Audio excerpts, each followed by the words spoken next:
Nah, sekarang kita akan bahas tentang definisi takwa. Apa sih takwa itu? Umumnya orang mengatakan melaksanakan perintah dan menjauhi larangan. Itu dua aja itu, melaksanakan perintah dan menjauhi larangan.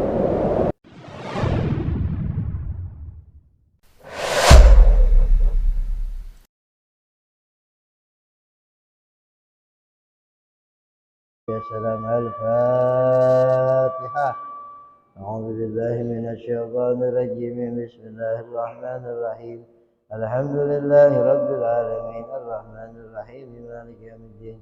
Iyyaka na'budu wa iyyaka nasta'in ihdinas siratal mustaqim. Siratal ladzina an'amta 'alaihim ghairil maghdubi 'alaihim waladdallin. Amin. Assalamualaikum warahmatullahi wabarakatuh. Bismillah walhamdulillah wassalatu wassalamu ala asyrafir rasulillah Sayyidina Muhammad ibn Abdillah wa ala alihi wa sahbihi man wala wa la hawla wa la quwata illa billah. Subhanaka la ilma lana illa ma 'allamtana.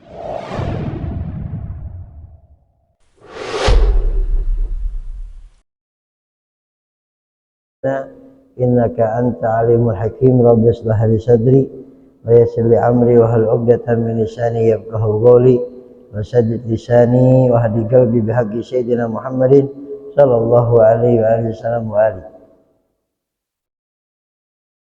Qala sayyidul imam Habib Abdullah bin Ali Muhammad al-Haddad wa nafa'ana bihi wa bi ulumihi wa ulumi ibadil salihin darin amin. Qala al-ulama'u ridwanullah alaihim, at-taqwa ibaratun an imtisali awamirillahi ta'ala wa ijtinabin nawahihi zahiran wa batinan wa istish'ari ta'zimillahi wal haibati wal khasyati wa rahbati min Allah. Wa qala ba'dul mufassirin rahimahumullah bi qawlihi ta'ala ittaqullaha haqqa tuqatih wa la tamutunna illa wa antum muslimun. Wa an yuta'a fala yu'sa wa yuzkar wa la yunsa wa yashharu fala yukfar. Intaha. Wa la yastati' al-'abdu walau kana lahu alfi nafsin ila nafsihi wa alfi umrin ila umrihi an yattaqiyallaha haqqa tuqatih walau anfaqa jami'a dhalika fi ta'atillah wa mahabbih. Walidzalika li'uzmi haqqillahi ta'ala ala ibadihi wa li jalali 'azamatillahi wa 'uluwi kibriyaihi wa irtifai majdih ila akhir ma qala rabbil alamin. Hadirin Bapak Ibu sekalian yang dimuliakan dan dirahmati Allah Subhanahu wa taala. Alhamdulillah telah kita lakukan bersama-sama pelaksanaan salat subuh. Semoga salat subuh yang kita lakukan menjadi asbab untuk kuatnya iman Islam kita, menjadi asbab Allah Subhanahu wa taala menjadikan keadaan kita lebih baik lagi dari sebelumnya, menjadi asbab untuk semakin dekatnya kita kepada Allah Subhanahu wa taala. Bapak Ibu sekalian dimuliakan dan dirahmati Allah Subhanahu wa taala, sebagaimana disepakati oleh para ulama bahwa iman itu bisa bertambah dan bisa berkurang, bisa naik, bisa turun. Sebagaimana Allah Subhanahu wa taala berfirman, "Wa idza tuliyat ayatuhu zadathu imana wa ala rabbihim hum yatawakkalun."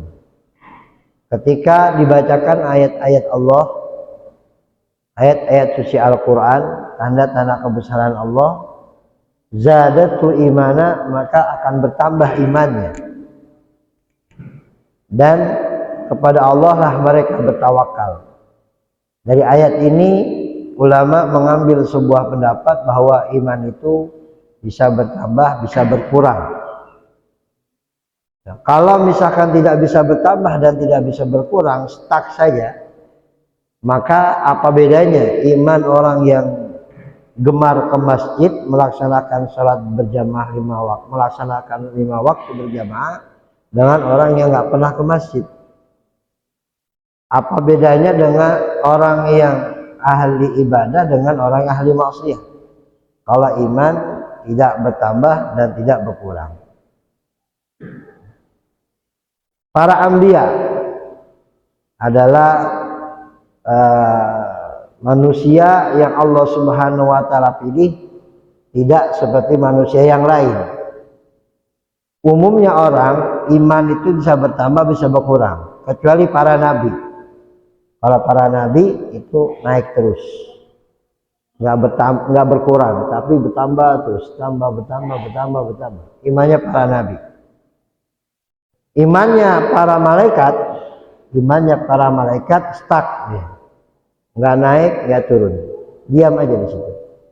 Ya, karena malaikat itu punya sifat nurut, ya, nurutan sama Allah. Jadi sifatnya nurutan, kagak pernah melanggar. Dari awal diciptakan ibadah sampai hari kiamat. Diciptakan sujud sampai hari kiamat. Nggak ada bosan, nggak ada capek, nggak ada pengen pilih yang lain. Sehingga imannya para malaikat itu stuck, dia diam, nggak nambah, nggak turun.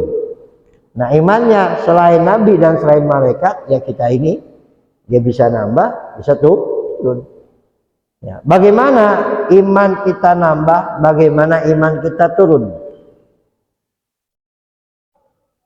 Dikatakan para ulama bahwa bertambahnya iman, menurunnya iman dengan amal. Dengan amal. Bertambahnya iman dengan ketaatan kita kepada Allah. Semakin kita menjaga taat kita pada Allah, maka semakin itulah iman kita bertambah. Tapi kalau kita malah lalai, maksiat, selama itu pula iman kita sedang turun. Jadi bertambahnya amal, bertambahnya iman. Berkurangnya amal, berkurangnya iman. Itu aja. Ya, semakin orang ketaatannya bertambah, semakin bertambah pula kadar iman dia kepada Allah Subhanahu wa taala. Dengan bertambahnya iman, semakin rajin 5 waktu di masjid. Dengan bertambahnya iman, semakin gemar semakin gemar sholat tahajudnya, semakin gemar membaca Qur'annya, zikir dan sebagainya. Kenapa? Iman dia lagi nambah. Kalau iman lagi kurang, jangankan sholat subuh di masjid, sholat 5 waktu di masjid pun dia nggak ngelakuin. Kenapa? Imannya lagi kurang. Maka ulama selalu mengatakan fakun minal imani fi mazidi wa fi safai qalbi la tajdidi. Fakun minal imani fi mazidi. Jadilah kamu seorang muslim, seorang hamba Allah yang imannya bertambah, terus naik. Wa fi safai, dan juga yang kedua, safai qalb, hati yang bersih. Ya, hati yang bersih. Iman naik, hati bersih. Ya, iman naik, hati bersih. Itu nasihat para ulama. Ya, dengan apa? Bikasrati sholati wa ta'ati wa tarki ma linnafsi min syahwati. Kata ulama, bagaimana iman itu akan naik, bagaimana hati itu akan bersih? Bikasrati sholati wa ta'ati, dengan memperbanyak taat, dipersiapkan sholat, ya, baca Quran, membaca zikir, membaca istighfar.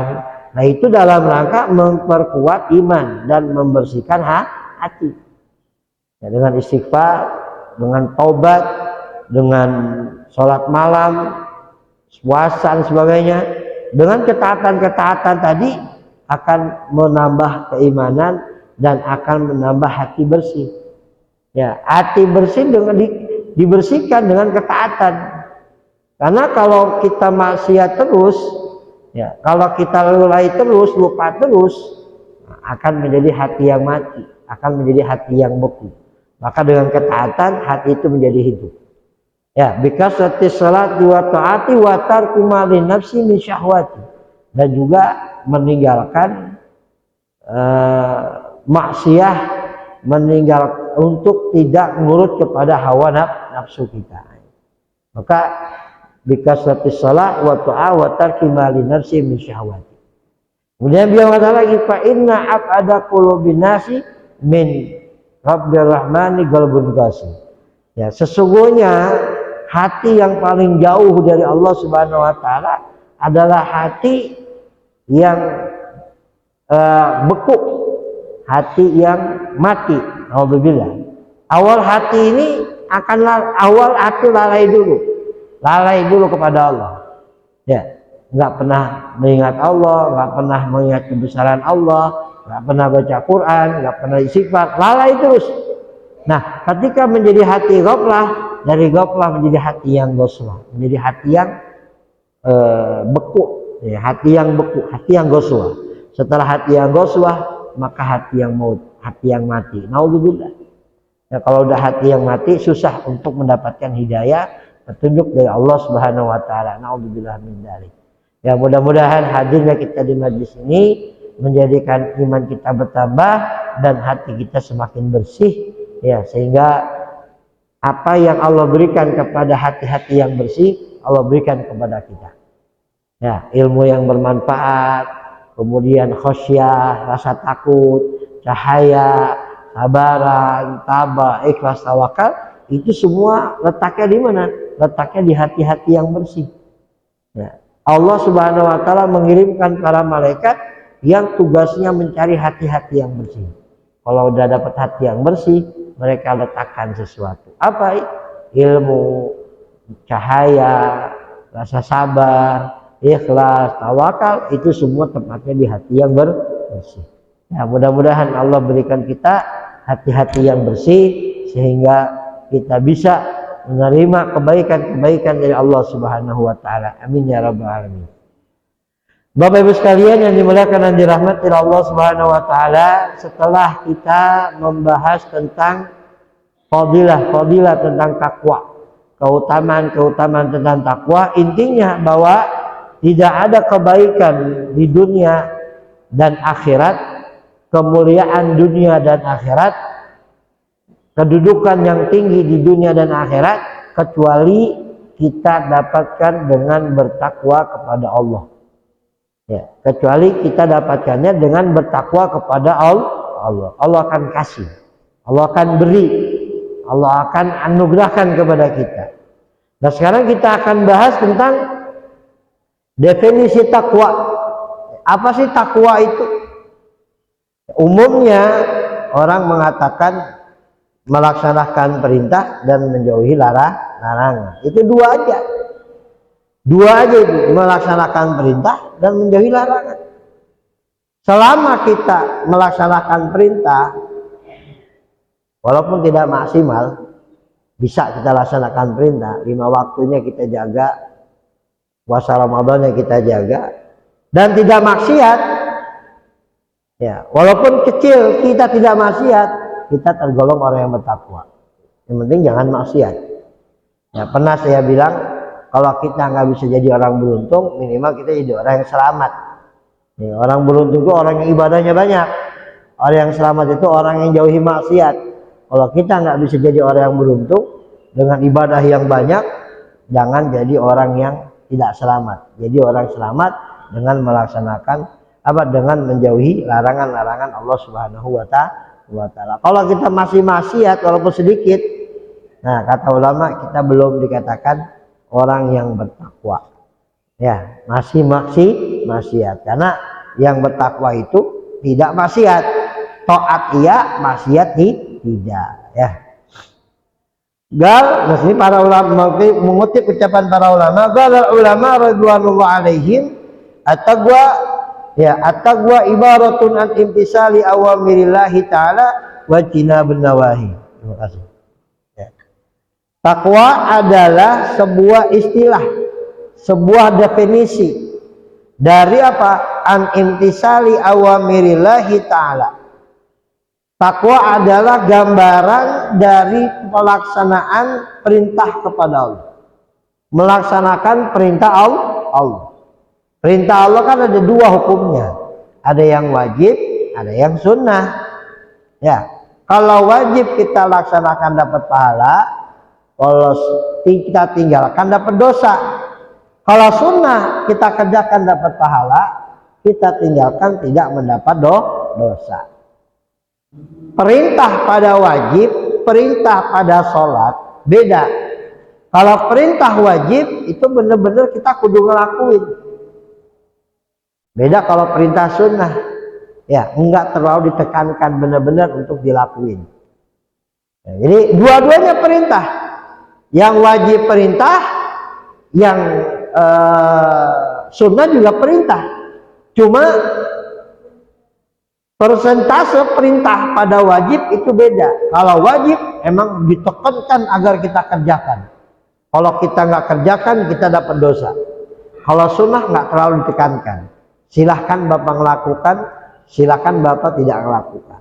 Tapi kalau Bapak melakukan dapat pahala, nggak melakukan nggak dapat dosa. Nah, konsep seperti ini ya jangan ditanamkan pada diri kita. Tentang masalah sunnah. Kalau dalam definisi, biarlah definisi pada tempatnya. Ya. Kalau dalam definisi sunnah, biarlah definisi pada tempatnya. Tapi kalau dalam konteks kita ibadah, sunnah jangan pakai definisi itu. Ya, kita definisikan kalau kita lakukan, kita akan beruntung. Kalau kita tidak lakukan, kita akan merugi. Ya. Kalau kita pakai definisi fikih tentang definisi sunnah, yang ada banyakkan kita tinggalin sunnahnya dibanding kita kerjain. Betul atau tidak, Pak? Ya, kita bilang, Bang, kenapa nggak sholat sunnah qobliyah? Kan sunnah, Pak Ustadz. Nggak dilakuin dapat pahala, nggak dilakuin juga nggak dosa. Akhirnya tuh dengan konsep seperti itu, sunnahnya banyak yang ditinggal. Ya, sunnahnya banyak yang ditinggal. Kenapa? Dia selalu mengatakan, kan dilakuin dapat pahala, nggak dilakuin dosa. Ya udah, mau ngelakuinnya terserah, nggak juga terserah. Nah ini, sehingga banyak sunnah-sunnah yang tidak kita lakukan. Ya, karena definisinya seperti itu. Tapi kalau kita definisikan yang berbeda, kalau saya ngelakuin dapat pahala, nggak ngelakuin rugi. Nah, insya Allah sunnah banyak yang kita lakuin. Mau sholat qobliyah, habis sholat duhur, mau sholat duhur atau mau sholat subuh, ada qobliyah. Ngelakuin nggak ya? Ah, sunnah ini. Yang penting kan sholat subuhnya, yang penting sholat duhurnya, sunnah ini. Akhirnya tuh nggak ngelakuin sholat qobliyah karena mikir begitu. Tapi kalau dia mikirnya qobliyah enggak ya? Kalau qobliyah saya beruntung, kalau nggak qobliyah saya rugi. Ah, masa saya mau jadi orang rugi? Dia sholat, dia akan sholat. Tapi kalau mikirnya kalau dilakuin pahala, nggak dilakuin dosa, nggak usah dah, yang penting sholat fardunya aja. Akhirnya tuh banyak sunnah-sunnah yang ditinggal. Jadi pikir rugi. Kalau saya lakuin saya untung, kalau saya nggak lakuin saya rugi. Kira-kira mau untung apa rugi, Pak? Mau untung apa rugi? Untung. Ya, mau untung apa rugi, Bu? Bu, mau untung apa rugi? Untung. Ya, untungnya dunia apa akhirat? Dunia akhirat. Nah, berarti amalin sunnah. Kalau rugi mau nggak? Mau rugi, Bu? Bu, mau rugi nggak? Nggak mau. Makanya jangan tinggalin yang sunnah. Laksanain yang sunnah. Ya, walaupun sunnah, kalau kita nggak ngerjain nanti rugi. Ya, itu definisinya. Dan juga wajina bin nawahi, menjauhi larangan-larangan Allah. Larangan Allah ada dua, ada yang haram, ada yang makruh. Ya, ada yang haram, ada yang makruh. Kalau yang haram benar-benar kita suruh tinggalin. Kalau yang makruh ya penekanannya tidak terlalu sebagaimana yang diharam. Kalau diharam harus kita tinggalin. Jangan mabuk, jangan berzina, jangan berjudi, jangan narkoba, jangan main riba. Kalau kita ngelakuin itu haram, dosa besar. Kita akan ngejauhin. Nggak mau. Kenapa? Dosa. Ya. Tapi kalau yang makruh, penekanannya tidak terlalu. Ya, contoh yang makruh, misalkan contoh ya makruh seorang lelaki di depan rumah dia telanjang dada. Ya, telanjang dada, Pak. Dia nggak, auratnya tetap ketutup. Dia aurat sini ketutup, aurat bawah ketutup. Cuma atas ngeblak. Atas ngeblak. Depan pintu rumah begini ya, sambil kipas-kipas. Ya, haram nggak kira-kira? Pak, haram nggak, Pak? Haram nggak? Nggak haram, Pak. Orang auratnya masih tertutup, tapi makruh. Kenapa? Telanjang dada, nggak sopan. Masa depan rumah telanjang dada, kipas-kipas, gerah. Makruh, itu makruh. Kalau kita ngelakuin, nggak disukai sama Allah. Kalau kita tinggalin disukai sama Allah Subhanahu Wa Taala. Makruh. Ya, walaupun nggak ada dosa, kan nggak dosa ini, Pak Ustadz. Iya, emang nggak ada dosa. Tapi lama-lama kalau kita ngelakuin makruh terus, yang haram nanti kita ngelakuin. Kalau kita sering ngelakuin yang makruh, lama-lama keenakan, akhirnya tuh bukan yang makruh aja kita kerjain, yang haram juga kita kerjain. Kenapa? Karena udah terbiasa melakukan yang jelek. Akhirnya tuh yang jelek-jelek kita nanti terbiasa. Jangan dibiasain tuh kalau itu. Kan makruh ini, Pak Ustadz. Bukan dengan makruh ini. Karena terbiasa melakukan jelek, ya itu jelek terus kita ngelakuinnya. Itu makruh. Ya, jadi larangan Allah bisa haram, bisa makruh. Yang haram memang harus kita tinggalin. Yang makruh boleh kita tinggalin, boleh kita kerjain. Tapi alangkah baiknya jangan dikerjain. Walaupun makruh, kita definisikan lagi untuk diri kita. Kalau saya ngelakuin yang makruh, saya rugi. Kalau saya tinggalkan yang makruh, saya beruntung. Nah, tinggal pilih mau yang rugi apa yang beruntung. Sampai ada ulama, Bapak Ibu sekalian, menjaga taatnya dia kepada Allah, pengen benar-benar ikuti Nabi Muhammad Shallallahu Alaihi Wasallam, yang mubah aja, yang mubah kalau nggak sesuai Nabi nggak mau. Yang mubah, Bapak, yang mubah, yang boleh-boleh saja, nggak ada dosa. Kalau nggak sesuai dengan Nabi Muhammad nggak mau dia. Tuh sampai seperti itu orang dulu. Imam Ahmad bin Hambal, muridnya Imam Syafi'i, suatu saat beliau dikasih semangka. Zaman Nabi ada semangka. Ya, zaman Nabi ada semangka. Dikasih Imam Ahmad bin Hambal semangka. Imam Ahmad bin Hambal nggak mau makan. Kalau kita yang makruh kerjain, yang haram kita kerjain. Alhamdulillah, nggak padang mulu. Nah, gampang, tobat, insya Allah Allah kabul tobat kita. Emang kita termasuk yang dikabul tobat kita sama Allah? Kan kita nggak tahu.